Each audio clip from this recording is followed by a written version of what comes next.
Perkenalkan, saya Nur Hikmah dengan NIM 140 untuk memenuhi tugas mata kuliah statistika. Di video ini saya akan membacakan sebuah materi tentang uji hipotesis 2 sampel. Jenis uji hipotesis 2 sampel. Uji hipotesis ini memiliki dua jenis, yaitu uji hipotesis 1 sampel dan uji hipotesis 2 sampel. Yang pertama, uji hipotesis 1 sampel merupakan uji mencari kebenaran parameter populasi dari statistik sampel seperti uji rata-rata dan uji proporsi. Sedangkan uji hipotesis 2 sampel yaitu uji untuk membandingkan parameter dua populasi. Yang akan dibahas kali ini yaitu uji hipotesis 2 sampel. Uji ini dibagi menjadi 3, yaitu uji rata-rata, uji proporsi, dan uji varian. Uji rata-rata sendiri dibagi menjadi 2, yaitu populasi bersifat independen dan populasi bersifat dependen. Di dalam populasi bersifat independen, jika sampelnya besar, uji yang digunakan yaitu uji Z. Nah, sedangkan jika sampelnya kecil, yang digunakan yaitu uji T. Uji rata-rata bersifat independen dan sampel besar. Jika standar deviasi populasi diketahui, maka menggunakan rumus Z sama dengan X bar 1 dikurang X bar 2 dibagi akar delta pangkat 21 per N1 ditambah delta pangkat 22 per N2, di mana X bar 1, X bar 2 adalah rata-rata sampel yang diambil dari populasi 1 dan 2, sedangkan delta 21 dan delta 22 yaitu standar deviasi populasi 1 dan 2. Untuk standar deviasi populasi yang tidak diketahui, menggunakan rumus Z sama dengan X bar 1 dikurang X bar 2 dibagi akar S pangkat 21 per N1 ditambah S pangkat 22 per N2, di mana X bar 1 dan X bar 2 adalah rata-rata sampel yang diambil dari populasi 1 dan 2, sedangkan S pangkat 21 dan S pangkat 22 yaitu standar deviasi dari sampel yang diambil populasi 1 dan 2.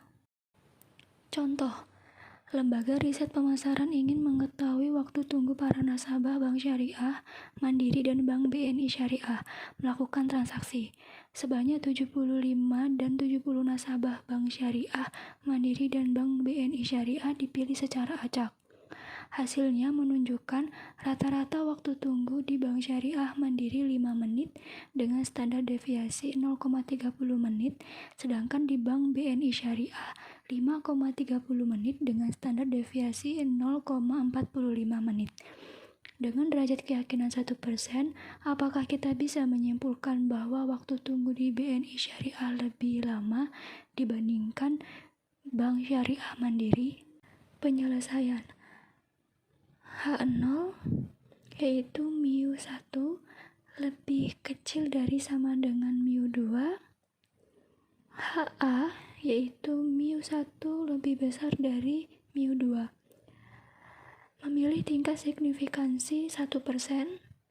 Kasus ini menggunakan uji distribusi Z karena sampelnya besar. Membuat keputusan nilai Z kritis uji satu sisi pada tingkat signifikansi 1% yaitu 2,33. Di slide sebelumnya, nilai Z kritisnya sudah diketahui yaitu 2,33. Nah, sekarang mencari Z hitung. Nah, tinggal dimasukkan saja ke rumusnya, yaitu 5,30 dikurang 5 dibagi akar 0,45 pangkat 2 per 70 ditambah 0,30 pangkat 2 per 75 sama dengan 0,30 per 0,1303 dengan hasil akhir yaitu 2,30. Jadi, nilai Z hitung 2,30 lebih kecil dari nilai Z kritis 2,33, sehingga kita gagal menolak hipotesis nol. Kesimpulannya bahwa sampel belum cukup memberi bukti bahwa waktu tunggu melakukan transaksi BNI Syariah lebih dibandingkan Bank Syariah Mandiri. Selanjutnya, interval estimasi rata-rata dua populasi independen dan sampel besar. Interval estimasi perbedaan rata-rata dua populasi dengan derajat keyakinan 1 sebagai berikut.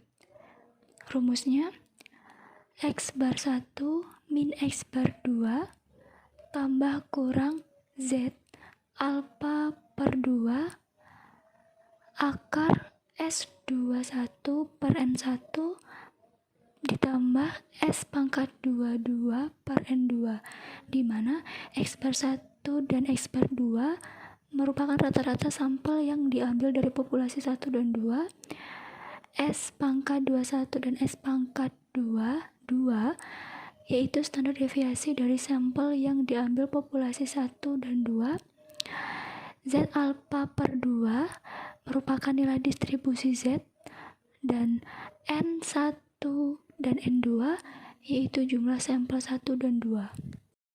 Masih dengan kasus yang sama seperti sebelumnya, yaitu dengan derajat keyakinan 99%, tentukan besarnya estimasi interval perbedaan rata-rata waktu tunggu melakukan transaksi di Bank BNI Syariah dan Bank Syariah Mandiri.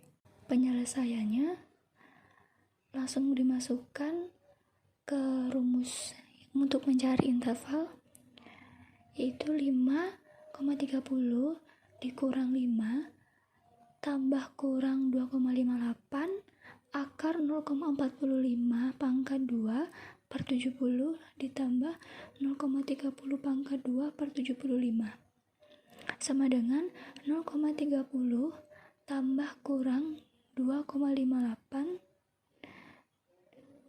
0 dikali 0,1301 sama dengan 0,30 tambah kurang 0,336 sama dengan, ketemu intervalnya 0,636 sampai 0,036.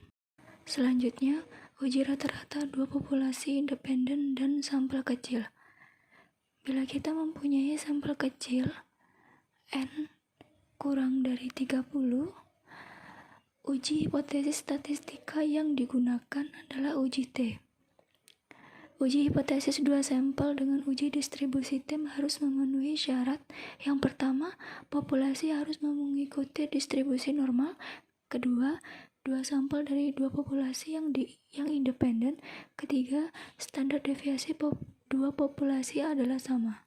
Rumus untuk standar deviasi gabungan dua sampel yaitu S pangkat 2P sama dengan N1 dikurang 1 S pangkat 21 ditambah N2 dikurang 1 S pangkat 22 dibagi N1 ditambah N2 dikurang 2. Untuk uji statistika T perbedaan dua sampel menggunakan rumus T sama dengan X bar 1 dikurang X bar 2 dibagi akar S pangkat 2P dalam kurung 1 per N1 ditambah 1 per N2. Lanjut ke contoh. Seorang dosen pengampu statistika mencatat bahwa nilai ujian statistika mahasiswa lebih baik dari mahasiswa. Untuk membuktikan hal ini, diambil nilai ujian akhir 9 mahasiswa dan 10 mahasiswa secara random sebagai berikut. Bisa terlihat di slide PPT. Mahasiswi nilainya 88, 80 dan selanjutnya mahasiswa 73, 68 dan selanjutnya. Nah, dengan asumsi kedua populasi mengikuti distribusi normal dan mempunyai standar deviasi populasi yang sama, apakah bisa disimpulkan bahwa nilai ujian statistika mahasiswi lebih tinggi dari mahasiswa dengan tingkat signifikansi 1%? Penyelesaiannya, H0 mu1 sama dengan mu2 HA mu1 lebih besar dari mu2. Memilih tingkat signifikansi yaitu 1%, menggunakan uji statistika T karena sampelnya kecil.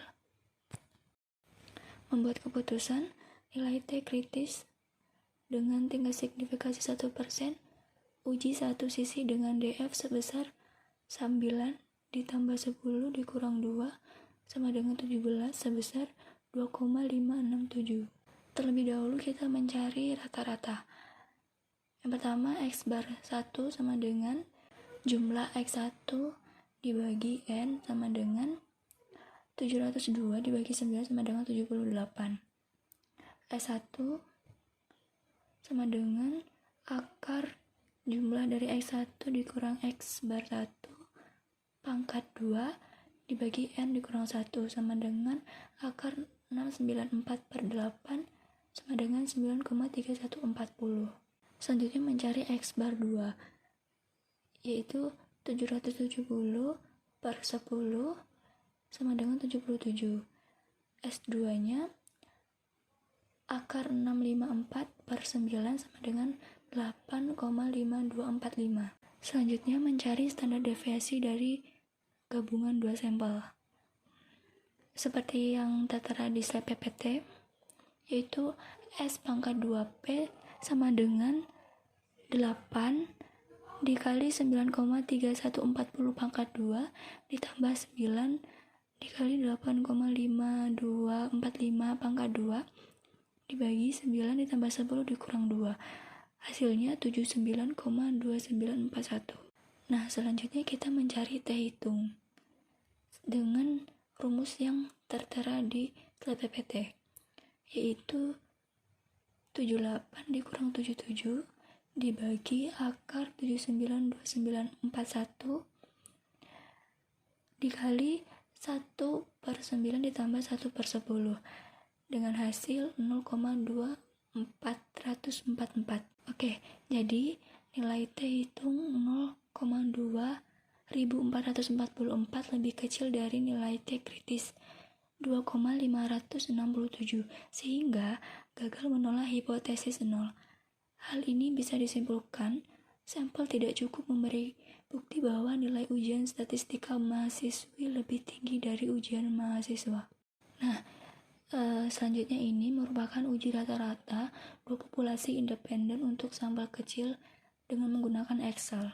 Interval estimasi rata-rata dua populasi independen untuk sampel kecil.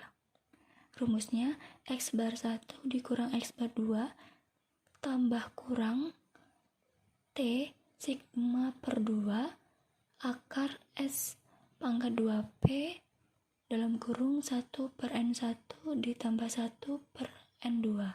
Masih sama dengan soal tadi, tentukan besarnya estimasi interval perbedaan rata-rata nilai ujian statistika antara mahasiswi dan mahasiswa dengan derajat keyakinan 99%. Nilai T kritis dengan derajat keyakinan 99% dengan DF 17 sama dengan 9 ditambah 10 dikurang 2 adalah 2,898. Menghitungnya, tinggal masukkan rumus ke rumus di atas, yaitu 78 dikurang 77 tambah kurang 2,898 akar 79,2941 dalam kurung 1 per 9 ditambah 1 per 10 sama dengan 78 dikurang 77 tambah kurang 2,898 dikali 4,0914 sama dengan 5,0914 sampai 3,914. Jadi telah ketemu hasilnya, yaitu 0,914 dikurang sampai 3,0914. Selanjutnya, uji rata-rata dua populasi pada populasi bersifat dependen atau paired sample t-test. Rumusnya T sama dengan D bar dibagi SD per akar N, di mana D bar itu merupakan rata-rata perbedaan antara dua sampel SD, yaitu standar deviasi dari perbedaan dua sampel, dan N merupakan jumlah observasi dua sampel. Nah, sedangkan untuk mencari SD, itu menggunakan rumus akar jumlah D dikurang D bar pangkat 2 dibagi N dikurang 1, di mana D ini merupakan perbedaan. Contoh, perusahaan di bidang elektronik ingin meningkatkan penghasilan para salesnya dengan melakukan training kepada para sales tersebut.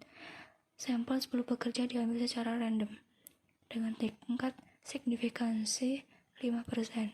Apakah kita bisa menyimpulkan bahwa rata-rata penghasilan sales sesudah training lebih tinggi? Nah, di slide PPT sudah terlihat 10 sampel, ada Joni, Ella, Romi, Randy, dan lain-lain. Penyelesaiannya HO mu D sama dengan 0, HA mu D lebih dari 0. Dengan memilih tingkat signifikansi yaitu 5%, yang digunakan itu uji T karena sampelnya kecil. Nilai T kritisnya dengan tingkat signifikansi 5%, uji satu sisi dengan DF sebesar 10 dikurang 1 sama dengan 9, yaitu sebesar 1,833. Dari perhitungan di atas, menghasilkan nilai T hitung 3,715 lebih besar dari nilai T kritis 1,833, sehingga kita menolak hipotesis 0. Dengan demikian, bisa disimpulkan bahwa sampel cukup memberi bukti bahwa rata-rata penghasilan sesudah training lebih tinggi. Ini merupakan tabel uji rata-rata dua populasi dependen untuk sampel kecil dengan Excel. Selanjutnya, interval estimasi sampel dependen. Interval keyakinan untuk perbedaan rata-rata sampel dependen menggunakan rumus D bar tambah kurang T sigma per 2 SD dibagi akar N, di mana D bar ini merupakan rata-rata perbedaan, SD yaitu standar deviasi, dan N merupakan jumlah sampel. Contohnya, tentukan besarnya estimasi interval perbedaan rata-rata gaji karyawan bagian sales sebelum dan sesudah training dengan derajat keyakinan 95%. Ini masih kelanjutan contoh yang sebelumnya. Nilai T kritis dengan derajat keyakinan 95% dan DF sebesar 10 dikurang 1, yaitu 9 adalah 2,262. Tinggal masukkan ke rumus, yaitu 0,377 tambah kurang 2,262 dalam kurung 0,321 per akar 10 sama dengan 0,377 tambah kurang 2,262 dikali 0,101. Ketemu intervalnya, yaitu 0,148 sampai 0,605. Jadi dapat disimpulkan, training telah meningkatkan gaji karyawan dengan perbedaan antara 0,605 juta rupiah sampai dengan 0,148 juta rupiah. Selanjutnya, uji proporsi dua populasi. Rumus untuk mencari uji proporsi dua populasi seperti yang ada di slide PPT, di mana P1 dan P2 merupakan proporsi sampel dan 2, PC merupakan proporsi gabungan, N1, N2 merupakan sampel 1 dan 2. Dan untuk mencari proporsi gabungan, rumusnya seperti tertera di slide PPT, di mana X1 dan X2 merupakan jumlah kejadian sampel 1 dan 2. Contohnya, perusahaan asuransi syariah Tafakkur sedang meneliti masalah penyebab kecelakaan mobil para pemegang polis berdasarkan jenis kelamin. Dari 1.800 sampel pengemudi pria dan wanita, masing-masing menunjukkan selama 5 tahun telah terjadi kecelakaan sebanyak 350 dan 200. Pada tingkat signifikansi 5%, apakah bisa disimpulkan bahwa proporsi kecelakaan pengemudi pria lebih besar dari proporsi kecelakaan dari pengemudi wanita? Nilai Z kritis dengan tingkat signifikansi 5%, uji satu sisi sebesar 1,65, P1 0,35 dan P2 0,25. Nah, setelah dilakukan perhitungan seperti yang tertera di slide PPT, ketemu nilai Z 2,05 lebih besar dari Z kritis 1,65, sehingga kita menolak hipotesis 0. Kesimpulannya bahwa sampel cukup memberikan bukti bahwa proporsi kecelakaan dari pengemudi pria lebih besar dari pengemudi wanita. Yang terakhir itu interval estimasi uji proporsi 2 sampel. Contohnya dengan derajat keyakinan 95%, tentukan besarnya estimasi interval perbedaan proporsi kecelakaan antara pengemudi pria dan wanita. Dari perhitungan tersebut dapat disimpulkan bahwa proporsi kecelakaan pengemudi pria lebih besar dari pengemudi wanita dengan tingkat proporsi antara 0,1421 dan 0,0579. Sekian pembacaan materi dari saya akhiri. Wassalamualaikum warahmatullahi wabarakatuh.